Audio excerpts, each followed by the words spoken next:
we see a very large percentage of our soldiers that before entering in the military were actually afraid to go.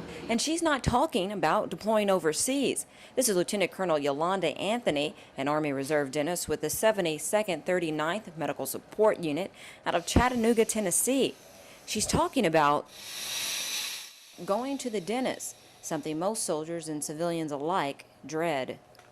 A high percentage of new recruits entering into the Army are Class 3, says Colonel Michael Cuenin, active duty periodonist and U.S. Army Dental Corps commander at Fort Jackson, South Carolina, which is one of the Army's largest basic training sites.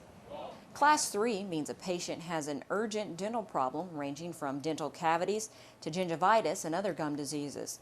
This translates into non-deployable soldiers and units that lose out on valuable work time from soldiers. A lot of times people want to separate the mouth from the entire body, but the mouth is a part of the entire body. And if you don't take care of the dental part, you will not be able to function with the rest of the part of your body.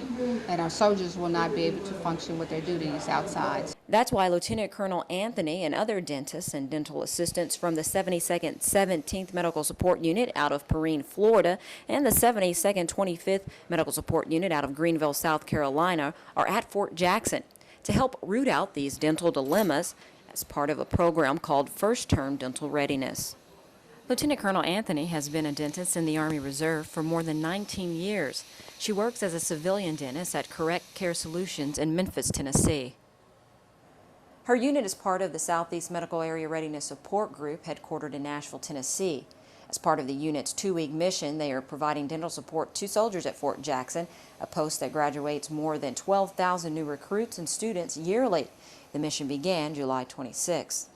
The reserve component are a huge help because they come in and plug the holes that are filled, and so we're able to provide care to the TRADOC patient population, student population, and it's a seamless transition. Colonel Cuenin says of the 12,500 soldiers that graduated last year, only 3 were a dental class 3. 50% of those graduates were reserve or guard soldiers.